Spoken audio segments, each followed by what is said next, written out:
This is Evan from Skeletonwitch, and you're watching theageofmetal.com.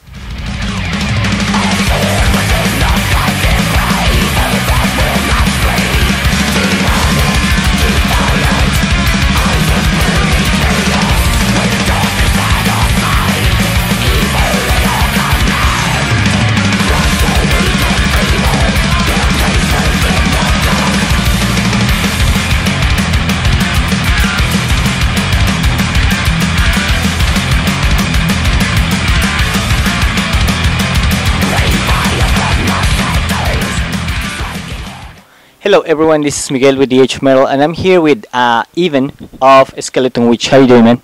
I'm doing great. We just played and it was awesome. Definitely, we can hear it, and definitely the new song sounds quite different and pretty much more brutal than the last album. Last night the tour kicked off in Vegas, and it's gonna be a long and rough tour.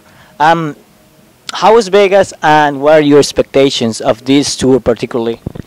I don't know. I'm excited about the tour. I'm a fan of all the bands on it. You know, I'm an Amon Amarth fan and an Enslaved fan. And last night was pretty good. The first show is always a little weird. Like, you got to get used to everything, and there's new people and stuff like that. But, I mean, it was good. I like playing in Vegas. We played at House of Blues or whatever, so it's right there with the casino. I probably drank too much and felt bad today, but I'm excited about everything. Yeah, it's going to be cool.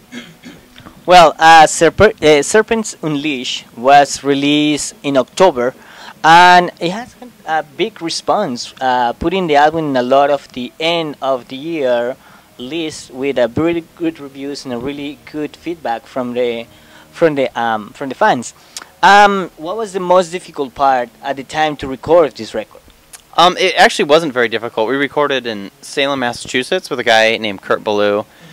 And he's in Converge, and he's recorded a lot of bands that I'm a fan of, like Dysphere and these old Cave-In records. It's like even Converge, right? Yeah, he plays in Converge and he records Converge and stuff. It wasn't difficult at all though. It was actually the easiest recording experience that I've had.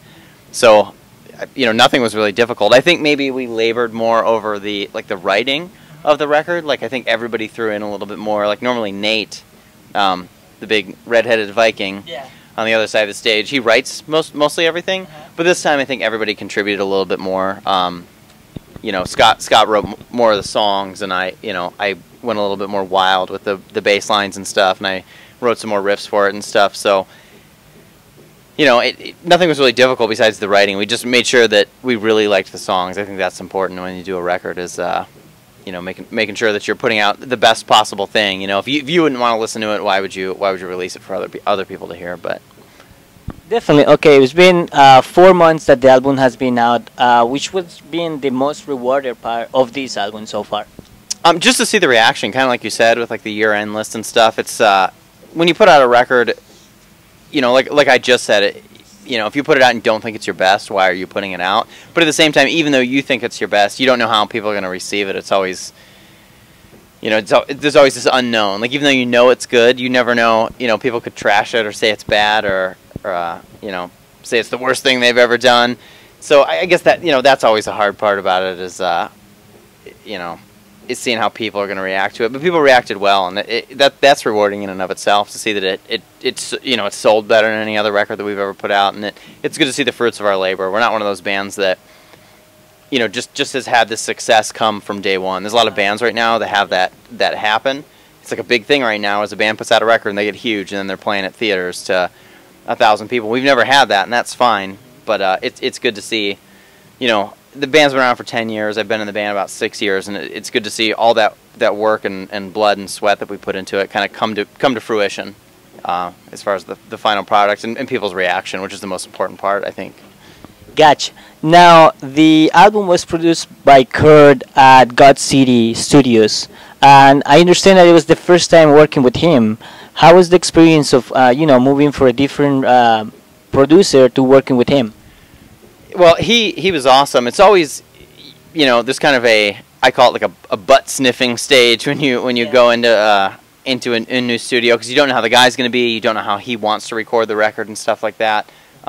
It's very different from the last one. The last one, Forever Abomination, we recorded in Los Angeles with Matt Hyde, and that's very like, it was more of like a slick production sort of thing, like very LA, like very, by the book, sort of like, you do it this way, this is the guitar tone, it's going to be very slick, edited, perfect record. And Kurt's more of like kind of like a punk rock sort of guy, and he records it, to sound like that. So that was different for us. I've never been in a situation where someone puts things on tape instead of just on the computer and stuff like that, and records it with Pro Tools. And he bumped the drums down to tape so they sounded more natural and stuff like that.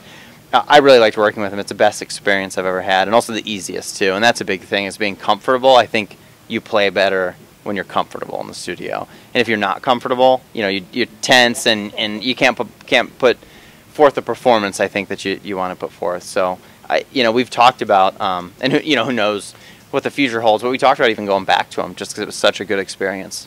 That's awesome, because the record sounds great. One thing that caught my attention was the Facebook updates. You guys start recording, I think, April 1st and ended up on April the 22nd. That's a really short time to record a record, or you guys take more time?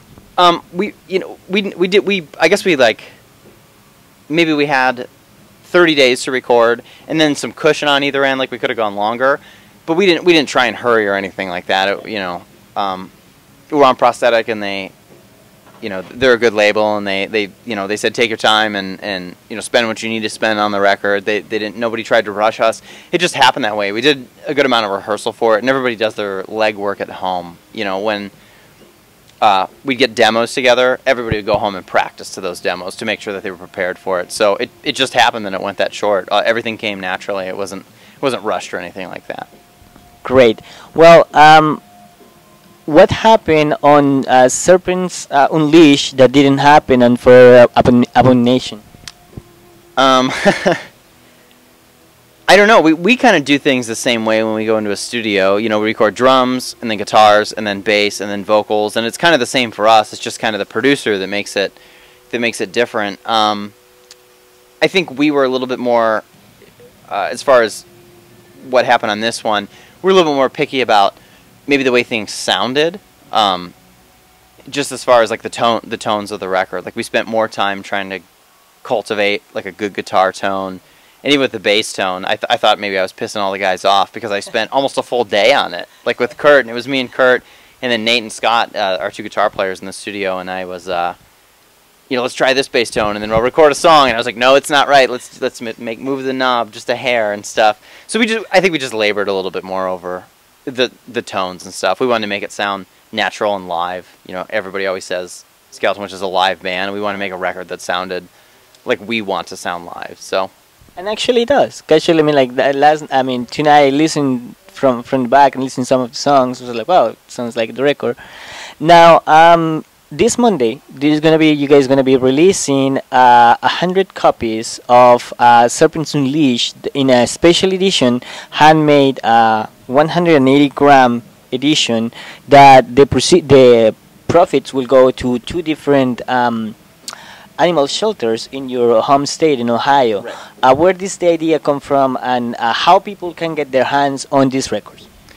Yeah, like you said, they'll come out on Monday. I think they're going to be like $50 each, so they're not cheap. But like you just said, 100%. We're not taking any money from it. 100% of the profits go to two nonprofit animal shelters. We'll put a link up on every social media thing, and also our label Prosthetic will put it up. I actually don't know if it's going to be on Prosthetic's page or Indie Merch, which is the merch company that we go through.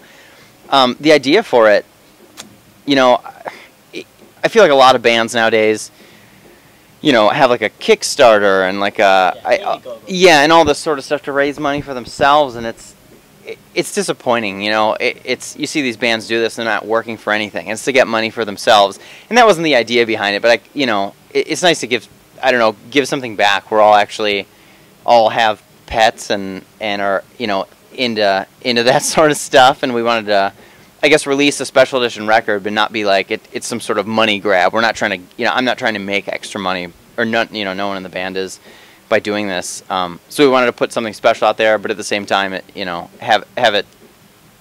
I think it intensifies the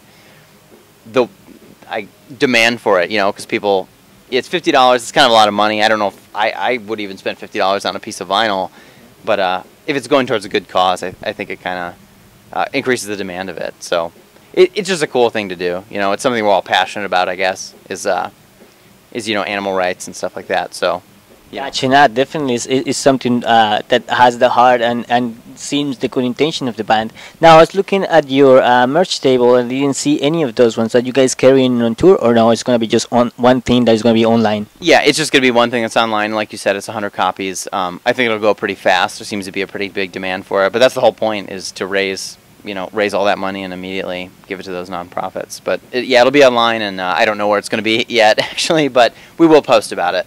And I'll make sure me and Scott run the Twitter and the Facebook and all that sort of internet garbage. So we'll post all of it so people know immediately where to get them. And I think it's just first come, first serve. Definitely, definitely. Well, right after this tour, you guys gonna go down under to Australia for the first time. What are your expectations from the Australian crowds? I have no expectations. I'm not going in with any, but I'm excited to do it. It's, you know, I guess a big fun part of doing this is being able to go to different places, and I would have thought I'd been to as many places as I've already been. So going to Australia and New Zealand, and actually we were going to have some Southeast Asia dates, I think, too. So it's exciting. It's always just a thrill, even when you get there.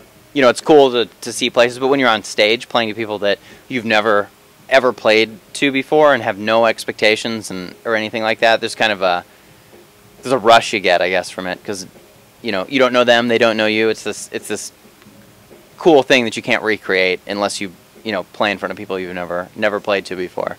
You know, they're 7,000 miles away from you. So I'm just excited about it. I think it's gonna be awesome. Great. Well, I mean, I ask it because, I mean, many bands are going down to Australia, and it seems like it's a big market, like South America, for example, which is a different crowd, but also is a big market. Now, after Australia, and I mean, continue with we are pretty much the first month of the year. What is next for Skeletonwitch for pretty much the rest of the year? What you guys have planned to do for this year, 2014? We don't have anything that I can talk about yet, but there is a lot of stuff. We're not just gonna like a hint. I can't give you any hints. I guess it's too far off, but there's a lot of stuff on our plate right now, and it's almost more stuff than we have time to do. So we're gonna be doing something. You know, we'll definitely be going back to Europe sometime this year. We haven't been there in a while, so I think it implies a lot of time on tour. Right. Yeah. So we wanna go back there. I haven't been there for a while, but we'll let everybody know as soon as we're allowed to as soon as the suits let us tell everybody. But we're not gonna sit at home. We'll be on the road for sure. Awesome. Well, Evan, thank you very much for taking the time to speak in here with us with the H Metal. Good luck with the rest of the tour. Definitely, well, good luck with this campaign that, you know, raising money for animals and no killing shelters, which is a great idea. Good luck with that. And definitely looking forward to see you guys again after tonight, a great successful show, second show of the tour, and I think it was sold out, full house. So it's really good to see you guys, you know, selling the house. Yeah, it was awesome, and I had a good time. And yeah, thanks for everybody that came to the show.